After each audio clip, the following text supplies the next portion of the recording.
من همزه ونفخه ونفسه. شهر رمضان الذي أنزل فيه القرآن هدى للناس وبينات من الهدى والفرقان. رب اشرح لي صدري ويسر لي أمري واحلل عقدة من لساني يفقه قولي. رب زدني علما.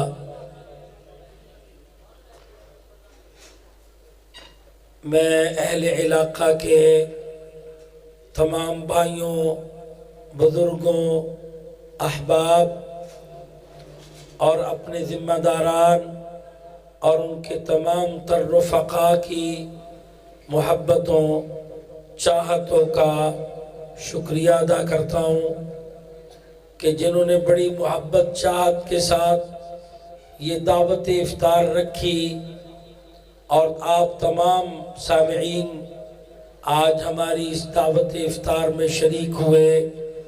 اللہ تعالیٰ سے دعا کرتا ہوں کہ اللہ تعالیٰ ہم سب کا یہاں پر آنا جمع ہونا اپنی بارگاہ میں قبول اور منظور فرمائے۔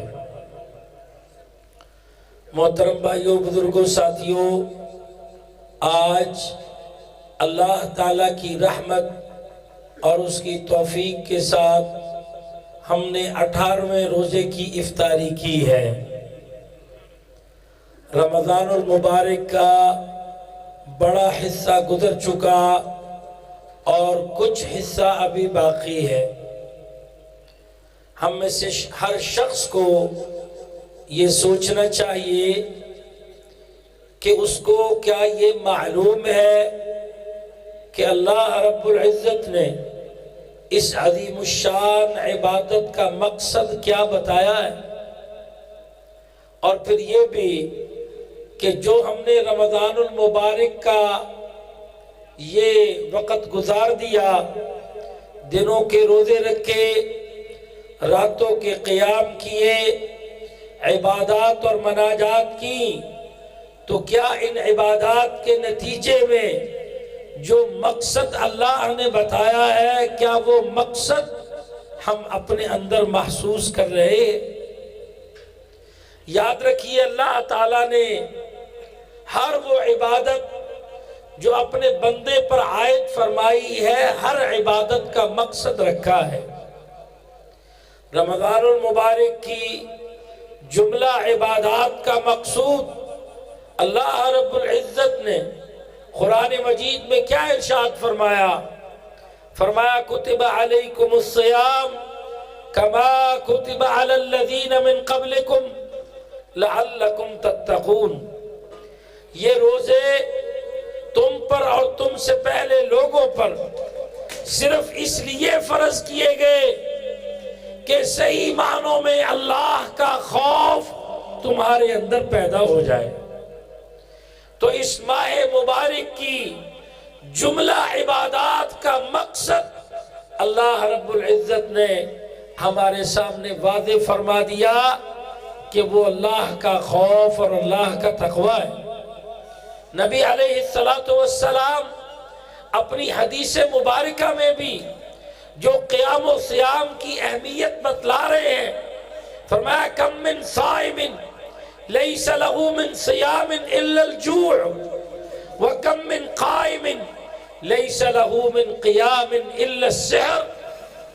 یہ نبی علیہ السلام کی وہ صحیح حدیث مبارکہ ہے جو آپ نے اپنے صحابہ کو رمضان المبارک کی اہمیت سمجھانے کے لیے ارشاد فرمائی۔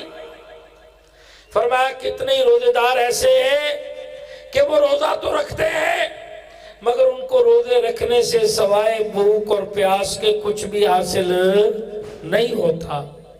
کم من قائم لیس له من قیام الا السحر۔ کتنے ہی راتوں کا قیام کرنے والے، تراویح پڑھنے والے ایسے ہیں کہ وہ قیام تو کرتے ہیں مگر ان کو سوائے جاگنے کے اور کچھ بھی حاصل نہیں ہوتا۔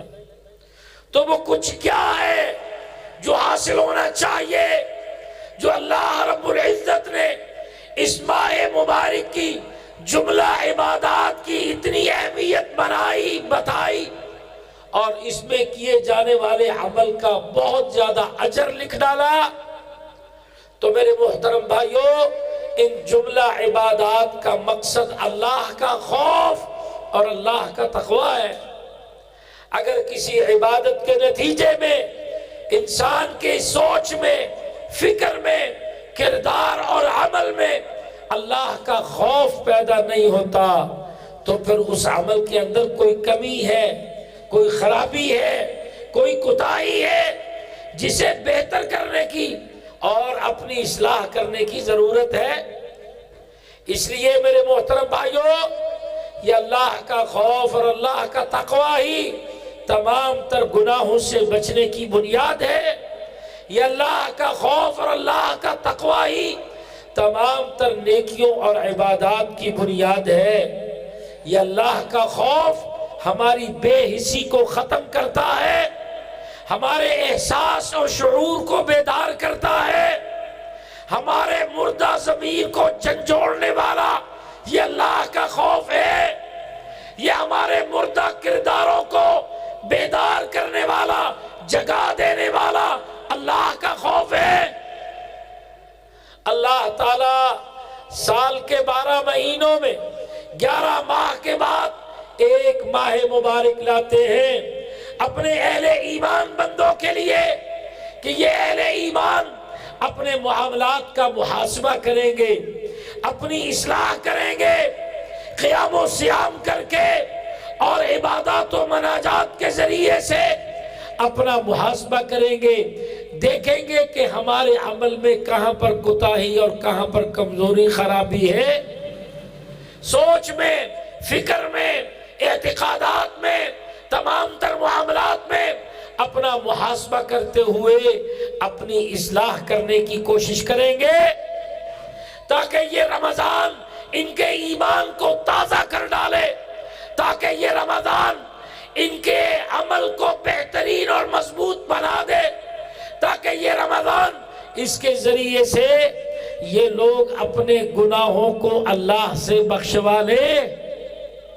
بدقسمت ہے وہ شخص جس کی زندگی میں رمضان آیا اور وہ اپنے گناہوں کو اللہ سے بخشوا نہ سکا، اور خوش قسمت ہے وہ شخص جس کی زندگی میں رمضان آیا، اس نے قیام و سیام کیے، عبادات و مناجات کی، اپنے نفس کا تزکیہ کیا، اپنے آپ کو پاکیزہ بنایا، اور اس ذریعے سے اس نے اپنے سارے گناہوں کو اللہ سے بخشوا لیا۔ تو یہ باتیں تو میں ابتدائی طور پر آپ کے سامنے کرنا چاہ رہا تھا کہ ہمیں یہ معلوم ہونا چاہیے کہ یہ ماہ مبارک، اس کی جملہ عبادات اللہ نے کس لیے بھیجی ہیں۔ کہیں ایسا نہ ہو کہ ہم سحریاں کرنے والوں کے ساتھ سحریاں کر جائیں، افطاریاں کرنے والوں کے ساتھ افطاریاں کر جائیں، سارا ہی رمضان گزار دیں، ہمیں کچھ بھی حاصل نہ ہو، ہمیں یہ معلوم ہی نہ ہو کہ رمضان کیسے آیا اور رمضان کیسے گزرا اور جو اس کا مقصد تھا وہ ہمیں حاصل ہوا یا کہ نہیں۔ اس لیے رمضان المبارک ہمیں جھنجھوڑتا ہے، ہماری سوچ میں، فکر میں، ذہن میں، نظر میں پاکیزگی لے کر آتا ہے، معاملات کی اصلاح کرتا ہے، ہمارے سارے گناہوں کو اللہ سے بخشواتا ہے۔ تو اس سارے تزکیہ نفس کے نتیجے میں انسان کی اصلاح ہوتی ہے، اور اصلاح کے نتیجے میں پھر کیا ہونا چاہیے؟ بتاؤ لوگوں، اس تزکیہ نفس کے نتیجے میں، اصلاح نفس کے نتیجے میں، قیام و سیام کے نتیجے میں، عبادات و مناجات کے نتیجے میں انسان کے اندر جو بہت بڑی تبدیلی آنی چاہیے، وہ تبدیلی یہ ہے کہ اس کا مردہ کردار وہ جاگ جانا چاہیے، اس کا کردار بیدار ہونا چاہیے۔ آج عالم اسلام کا، امت اسلام کا، میری پاکستانی قوم کا جو سب سے بڑا المیہ ہے کہ ہم زندہ تو ہیں لیکن بدقسمتی سے ہمارے کردار فوت ہو گئے۔ یہ کردار جب فوت ہوتے ہیں تو انسان پھر گوشت پوش کے انسان رہ جاتے ہیں، ان کے کردار باقی نہیں بچتے۔ تو یہ رمضان ہمیں جھنجھوڑتا ہے، اے اہل ایمان اپنے کرداروں کو جگاؤ۔ یہ رمضان اس لیے آتا ہے کہ ہمارے اندر بے حسی ختم ہونی چاہیے، ہمارے اندر نجات کا احساس، آخرت کا احساس، حساب و کتاب کا احساس، جواب دہی کا احساس، اللہ کے پاس جانے کا احساس پیدا ہونا چاہیے۔ یہ رمضان اس لیے آتا ہے کہ ہمیں یہ بتائے کہ اے انسان تو نے اللہ کے پاس جانا ہے، تو نے اللہ کے پاس جانا ہے۔ جتنے بھی انسان دنیا میں فوت ہوتے ہیں وہ کہاں جاتے ہیں؟ اللہ کے پاس۔ پوری دنیا میں وہ کوئی بھی انسان ہے جب وہ فوت ہوتا ہے تو وہ اللہ کے پاس جاتا ہے۔ ہاں، یا تو کوئی بہت بڑا چودھری کھڑ پہنچ ہونا تو وہ سمجھتا ہو کہ میں چونکہ بہت بڑا ہوں اس لیے وہ فوت ہو کر کہیں اور جائے گا۔ نہیں میرے محترم بھائیوں، کوئی عام ہو، کوئی خاص ہو، امیر ہو، غریب ہو، بادشاہ ہو، شہنشاہ ہو، ہر ایک نے فوت ہو کر اللہ کے پاس جانا ہے۔ سوال یہ ہے کہ جب تو زندہ تھا اپنی زندگی میں کیا تو اللہ کی طرف آیا؟ فوت ہو کر تو ہر ایک نے اللہ کے پاس جانا ہے۔ سوال یہ ہے جب تیرا اعمال نامہ ریکارڈ پر تھا، چل رہا تھا، اعمال ہو رہے تھے، جب تو زندہ تھا، روح اور جسم کا رشتہ باقی تھا، یہ زندگی کے خوبصورت قیمتی لمحات تھے، کیا ان لمحات میں تو اللہ کی طرف آیا؟ فوت ہو کر تو چاہے نہ چاہے اللہ کے پاس تو نے جانا ہی ہے۔ جب زندہ اللہ نے اختیار دیا تھا کہ تو حق کی طرف آتا ہے یا باطل کی طرف، تو سوال یہ ہے کیا تو حق کی طرف آیا یا تو باطل کی طرف؟ تو یہ رمضان اس لیے آتا ہے کہ ہمیں جھنجھوڑے، ہمیں بتائے کہ انسانوں اپنی زندگی کی قیمتی سانسوں میں اللہ کی طرف آؤ۔ تو وہی بات کہ یہ رمضان ہمیں ہمارے کردار کو زندہ کرنے کے لیے آتا ہے۔ میرے محترم بھائیوں، جن کے کردار فوت ہو جائیں ان کا منظر نقشہ بھی اللہ قرآن مجید میں ایک مقام پر ارشاد فرماتے ہیں، فرمایا لَهُمْ قُلُوبٌ لَا يَفْقَهُونَ بِهَا وَلَهُمْ أَعْيُنٌ لَا يُبْصِرُونَ بِهَا وَلَهُمْ آذَانٌ لَا يَسْمَعُونَ بِهَا اولئک کالانعام بل هم اضل اولئک هم الغافلون۔ وہ لوگ جو دنیا میں انسان نما زندہ تو ہوتے ہیں، جن کے کردار فوت ہو جائیں پھر کیفیت یہ بن جاتی ہے کہ دل اور دماغ تو ہوتے ہیں، وہ ان سے سوچنے اور سمجھنے کا کام نہیں لیتے۔ فرمایا وَلَهُمْ أَعْيُنٌ لَا يُبْصِرُونَ بِهَا، ان کی آنکھیں تو ہوتی ہیں مگر آنکھوں سے دیکھ نہیں سکتے۔ ہاں وہ سب کچھ دیکھتے ہیں جس کے دیکھنے سے اللہ نے روکا ہے، اللہ نے منع کیا ہے، اور جو کچھ اللہ ان کو دکھانا چاہتا ہے اس کو دیکھنے کے لیے تیار نہیں ہوتے۔ اللہ ان کو، اہل ایمان کو، غزہ کے مظلوم مسلمانوں کے مناظر اللہ دکھانا چاہتا ہے، اللہ ان کو اپنا قرآن دکھانا چاہتا ہے، اللہ ان کو اپنا دین بتانا چاہتا ہے، اللہ ان کو اپنے احکام سمجھانا چاہتا ہے، لیکن فرمایا کہ ان کی آنکھیں تو ہوتی ہیں مگر آنکھوں سے دیکھ نہیں سکتے۔ وَلَهُمْ آذَانٌ لَا يَسْمَعُونَ بِهَا، جن کے کردار فوت ہو جائیں ان کے کان تو ہوتے ہیں مگر کانوں سے سن نہیں سکتے ہیں، وہ سارا کچھ سنتے ہیں جس کے سننے سے اللہ نے روکا ہے۔ اللہ اکبر۔ جو اللہ ان کو سنانا چاہتا ہے، جو اللہ ان کو دکھانا سمجھانا چاہتا ہے، وہ سنتے دیکھتے نہیں ہیں، وہ سب کچھ سنتے ہیں جس کے سننے سے اللہ نے روکا۔ کفار کے پروپیگنڈے سنتے ہیں، ان کے پھیلائے ہوئے وسوسے سنتے ہیں، ان کی سارے پروپیگنڈوں کا شکار ہوتے ہیں، نہیں سنتے تو قرآن کو نہیں سنتے، احادیث رسول کو نہیں سنتے۔ اللہ نے اپنے پیغمبر کو بھیجا، پیغمبر کے قلب اطہر پر صلی اللہ علیہ وسلم اپنے کلام قرآن کو نازل فرمایا کہ یہ قرآن کو سنیں، نبی رحمت محمد الرسول اللہ صلی اللہ علیہ وسلم کی احادیث کو سنیں۔ لیکن کیا وجہ ہے؟ ان کے کردار فوت ہو گئے، قرآن ان پر اثر نہ کرے، احادیث رسول کا ان پر اثر نہ ہو۔ ان پر اثر ہو تو کفار کے سارے میڈیا کا، ان کے سارے پروپیگنڈوں کا، ان کے سارے پھیلائے ہوئے منفی وسوسے پروپیگنڈے، سارے باطل فرسودہ افواہوں کا اثر ان پر ہو۔ یہ اللہ کے دشمن یہ ساری سازشیں رچاتے ہیں۔ اللہ کے دشمنوں کی یہ ساری پھیلائی ہوئی گمراہیوں کا شکار وہ لوگ ہو جاتے ہیں جو یہ بھول جاتے ہیں کہ اللہ نے ہمیں اہل ایمان بنایا ہے۔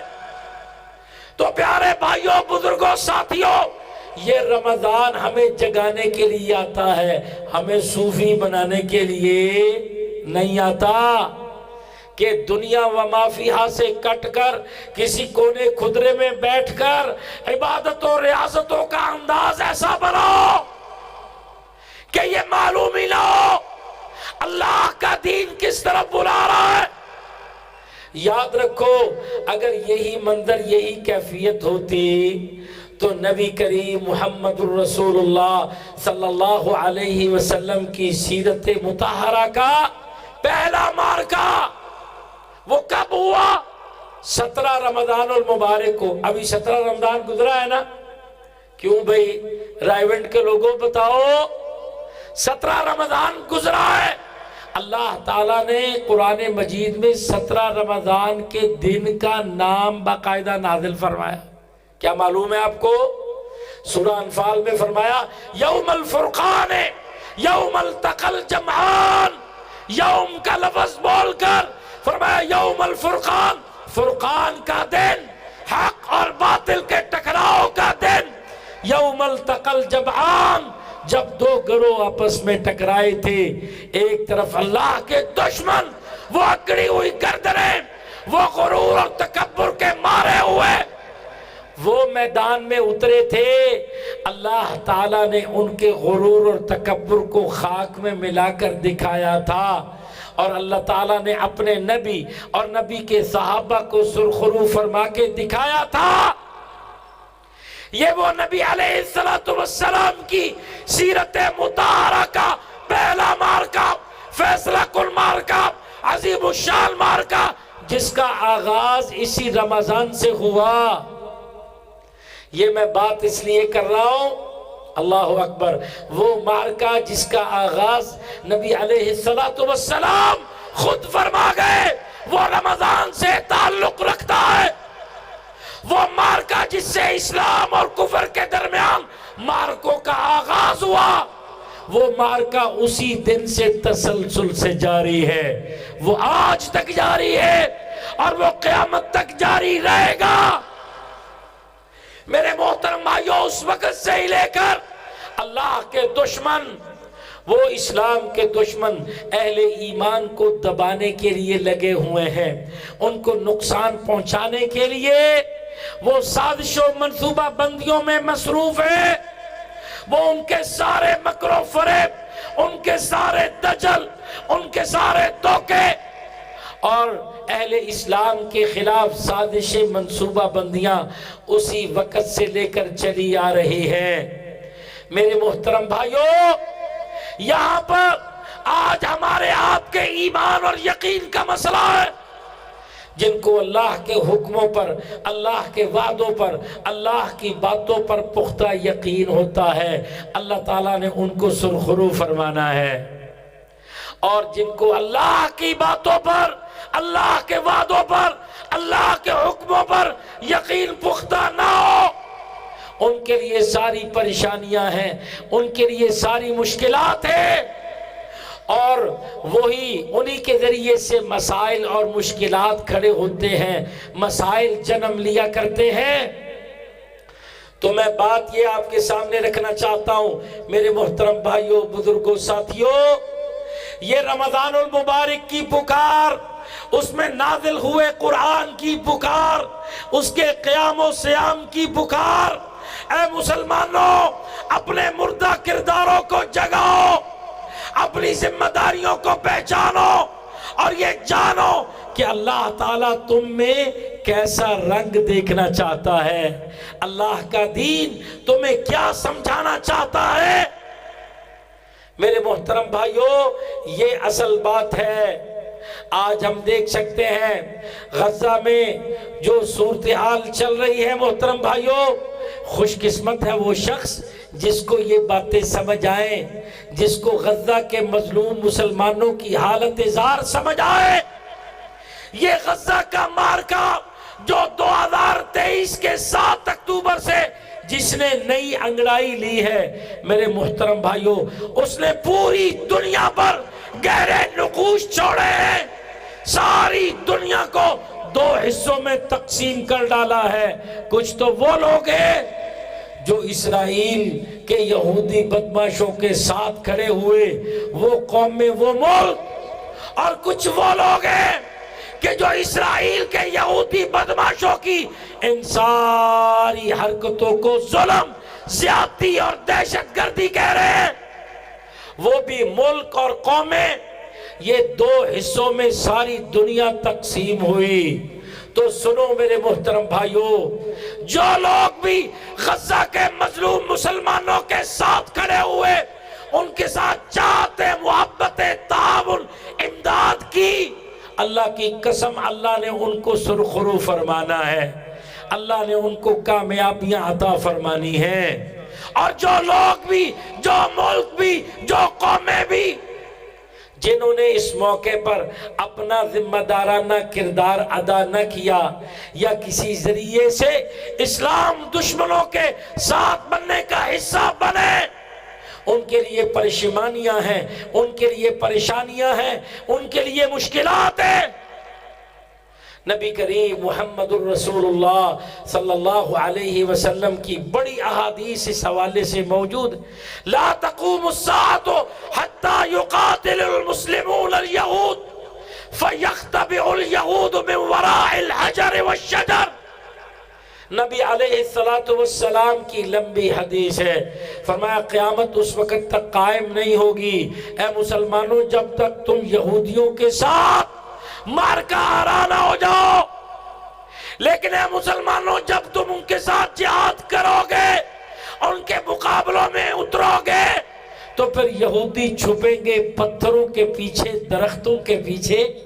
یہ نبی کی صحیح حدیث ہے۔ تو وہ درخت بھی اور پتھر بھی پکار پکار کے کہیں گے، اے مسلمان، اے اللہ کے بندے ادھر آ، یہ میرے پیچھے یہودی چھپا ہے، اس کو قتل کر۔ اِلَّا الْغَرْقَدْ فَإِنَّهُ مِنْ شَجَرِ الْيَهُودِ، سوائے غرقد درخت کے جو یہودیوں کا ایک درخت ہے، یہودیوں نے اپنے کچے پلے عقیدے جوڑے ہوئے ہیں درختوں کے ساتھ۔ میرے محترم بھائیوں، بزرگوں، ساتھیوں، یہ درخت بھی مسلمان ہیں، یہ پتھر بھی مسلمان ہیں۔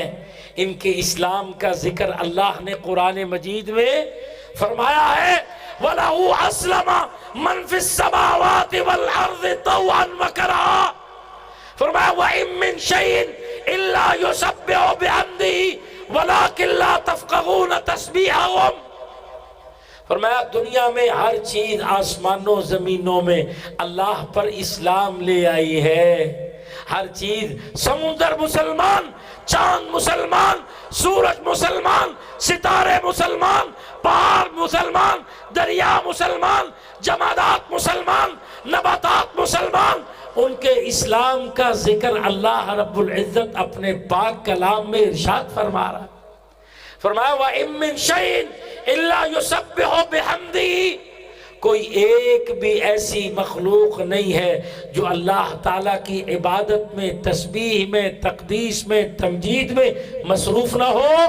لیکن یہ درخت کیسے سجدہ ریز ہوتے ہیں، یہ پتھر کیسے عبادت گزار ہوتے ہیں، اللہ فرماتے ہیں اس کی کیفیت کو ہم نے تمہیں نہیں بتایا۔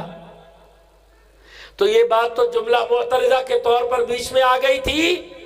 نبی علیہ السلام کی اس حدیث مبارکہ میں آپ ارشاد فرما رہے ہیں یہ پتھر بھی، یہ درخت بھی پکار پکار کے کہیں گے اے مسلمان آ، یہودی سے قتال کر۔ یہ میں نہیں کہہ رہا، یہ نبی علیہ السلام کی صحیح حدیث، یہ قرآن اور حدیث یہ ملکوں کے بدلنے سے نہیں بدلتے، یہ سرحدوں بارڈروں کے بدلنے سے نہیں بدلتے، یہ بر اعظم و بر صغیروں کے بدلنے سے نہیں بدلتے، یہ امریکہ میں ہو، افریقہ میں ہو، یورپ میں ہو، ایشیا میں ہو، قرآن اور حدیث ایک جیسا ہے۔ اس کی حفاظت کا ذمہ رب العزت نے اٹھایا ہے۔ تو میرے محترم بھائیوں، اپنی گفتگو کو سمیٹتے ہوئے جو بات میں آپ کو بتانا چاہتا ہوں، یہ غزہ کا مارکا، یہ عظیم الشان مارکا، یہ معمولی مارکا نہیں ہے۔ آج آپ دیکھ لیجئے کہ ان یہودی بدماشوں نے مسلمانوں کے ساتھ جنگ بندی کا معاہدہ کیا تھا، اور اس جنگ بندی پر مسلمان بھی قائم تھے، لیکن اس جنگ بندی کے معاہدے کو کس نے توڑا؟ فَبِمَا نَقْضِهِمْ مِيثَاقَهُمْ لَعَنَّاهُمْ، اللہ فرماتے ہیں یہودیوں کے اس عہد شکنی کی وجہ سے ہم نے ان پر لعنتیں برسائی۔ فرمایا ضربت علیہم الذلۃ والمسکنۃ وباءوا بغضب من اللہ، ہم نے ذلت اور مسکنت کو یہودیوں کا مقدر بنایا۔ میرے محترم بھائیوں، لیکن اگر اس کے باوجود آج مسلمانوں کی یہ حالت زار ہے تو یاد رکھیے اس میں غزہ کے مظلوم مسلمانوں کا مسئلہ نہیں، وہ تو قربانیاں پیش کر کے سرخرو ہو رہے ہیں، سرخرو ہوتے جا رہے ہیں، سرخرو ہوتے جائیں گے۔ اس میں مسئلہ پوری دنیا کے اہل ایمان، اہل اسلام لوگوں کا ہے کہ وہ کہاں پر کھڑے ہیں اور اپنا ذمہ دارانہ کردار وہ ادا کر رہے ہیں یا کہ نہیں۔ تو یہ ہے اصل بنیاد۔ میرے محترم بھائیوں، بزرگوں، ساتھیوں، یہ رمضان المبارک کے بابرکت لمحات ایک پکار پیش کرتے ہیں، پکار وہی پکار ہے جو رمضان کے روزوں کی پکار، رمضان کی راتوں کی پکار، یہ وہی پکار ہے جو قرآن کی پکار، احادیث رسول کی پکار، یہ وہی پکار ہے جو غزہ کے مظلوم مسلمانوں کی پکار۔ اللہ ان کو سرخرو فرما رہا ہے۔ میرے محترم بھائیوں، ہمیں کھڑے ہونا ہے، ہمیں اپنا کردار ادا کرنا ہے۔ آج اسلام دشمنوں کی یہ سازشیں، کوششیں، منصوبہ بندیاں کیا ہے کہ مسلمان اسلام پر قائم نہ ہوں، مسلمان نبی رحمت کے اسوہ جہاد سے دور ہو جائے، مسلمان جہاد کے حق میں نہ ہوں، جہاد سے پہلو تہی اختیار کریں، اس سے پیچھے ہٹے اور کفار کے پھیلائے پروپیگنڈوں کا شکار ہو۔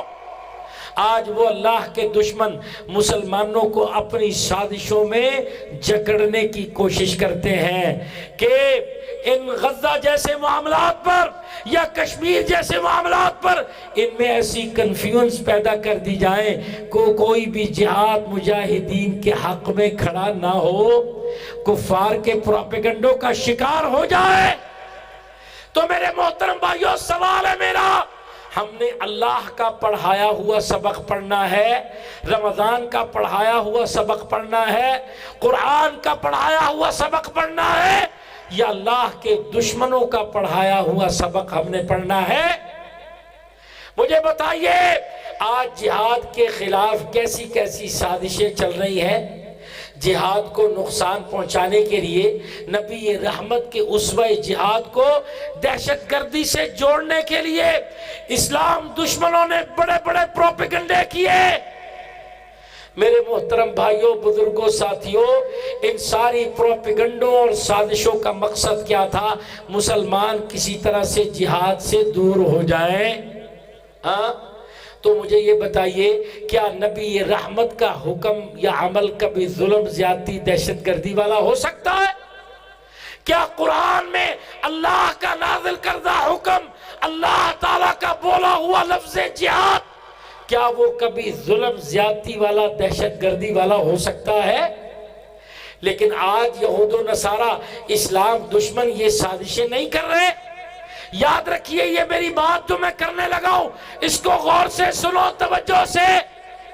وہ اسلام کو، جہاد کو نقصان پہنچانے کے لیے جہاں دہشت گردی کا بڑا پروپیگنڈا کر رہے ہیں، وہاں وہ ایک کام اور بھی کر رہے ہیں، مسلمانوں کو جہاد سے متنفر کرنے کے لیے۔ کیا کہ مسلمانوں کے وہ لوگ جن کو نبی رحمت کے اسوہ جہاد کا درست علم نہ ہو، ان کو اپنی سازشوں میں جکڑ کر ان کے ذریعے سے مسلمانوں کو ہی نقصان پہنچایا جائے۔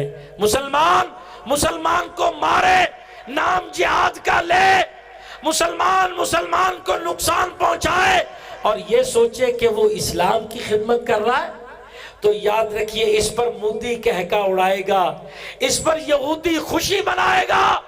جب مسلمان کو نقصان پہنچائے گا، اس پر کہکا اسلام دشمن اڑائے گا کہ اس کی سازش کامیاب ہوئی ہے۔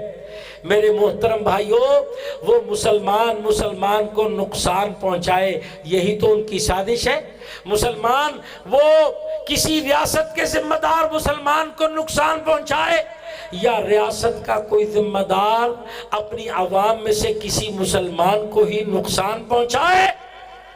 اللہ کے دشمن یہ چاہتے ہیں، یہود و نصارہ یہ چاہتے ہیں، اسلام اور پاکستان دشمن یہ چاہتے ہیں کہ مسلمانوں سے گتھم گتھا ہو جائیں، اپنی ساری قوتیں، اپنے سارے وسائل اپنے مسلمانوں کو ہی نقصان پہنچانے کے درپے ہو جائے۔ یہ سازش کن کی ہے؟ اسلام دشمنوں کی۔ جبکہ یاد رکھیے، نبی رحمت کا اسوہ جہاد جو جہاد محمد ہے صلی اللہ علیہ وسلم، جو حقیقی جہاد ہے، وہ حقیقی جہاد ہمیشہ امت اسلام، عالم اسلام کی حفاظت کے لیے، اس کو تقویت پہنچانے کے لیے، اس کے دفاع کے لیے لڑا جاتا ہے، نہ ہی اپنے مسلمانوں کو، اپنے مسلمان ملکوں کو نقصان پہنچانے کے لیے کیا جاتا ہے۔ یہ فرق ہے جسے آج سمجھنے، پہچاننے کی ضرورت ہے۔ اگر اپنے ملک میں، اپنی ریاست، اپنی حکومت کے لوگوں میں کوئی کمی، کوتاہی، خرابی دیکھتے ہو، وہاں اصلاح ضروری ہے، تو اس اصلاح کا طریقہ کار، اچھی انداز کی سیاست کرو، اچھے انداز سے دعوت پیش کرو، اچھے انداز سے پرامن دعوت، اچھے انداز کی پرامن سیاست، اس کے ذریعے سے یہ ساری اصلاح کا کام کرو۔ یہ اللہ کا دین ہمیں یہ اسوہ پیش کرتا ہے، یہ سمجھاتا ہے۔ لیکن بدقسمتی سے اسلام کو اور جہاد فی سبیل اللہ کو نقصان پہنچانے کے لیے یہ سازشیں رچائی گئی، یہ پروپیگنڈے کیے گئے۔ تو سوال ہے میرا، کیا ہم نے اللہ کا پڑھایا ہوا سبق پڑھنا ہے یا یہود و نصارہ کا پڑھایا ہوا سبق پڑھنا ہے؟ بتائیے مجھے، کیا ہم نے قرآن کا سبق پڑھنا ہے یا اللہ کے دشمنوں کا پڑھایا ہوا سبق پڑھنا ہے؟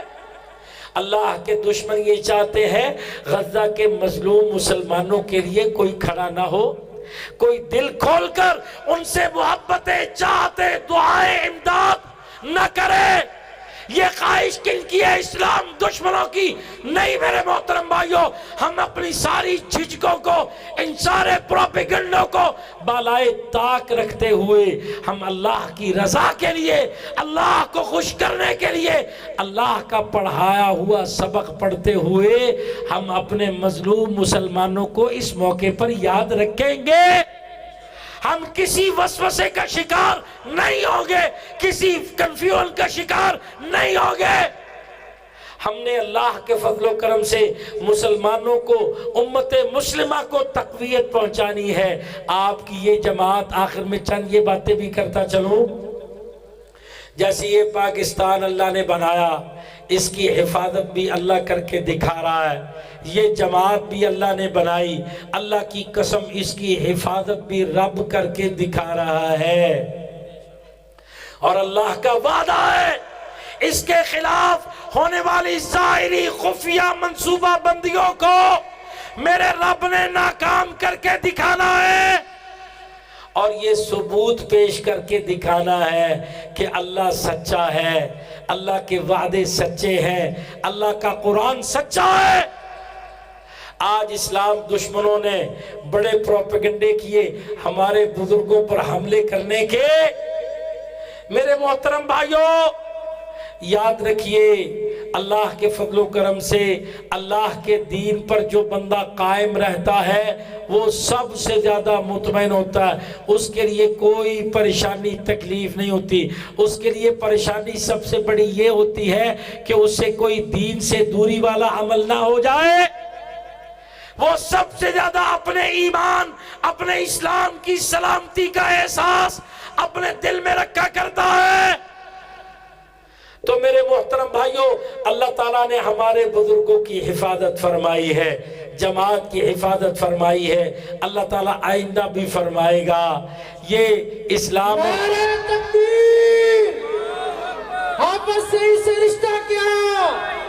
بولے لا الہ الا اللہ۔ حافظ سعید سے رشتہ کیا؟ طلحہ سعید صاحب سے رشتہ کیا؟ سبیلنا سبیلنا۔ یہ اسلام اور پاکستان دشمن، انہوں نے اپنے اپنے ڈیزائن بنائے ہوئے ہیں۔ اس ڈیزائن میں ان سالوں میں یہاں تک یہ ہونا چاہیے، پھر اس کے بعد کسی کو زندہ نہیں رہنا چاہیے۔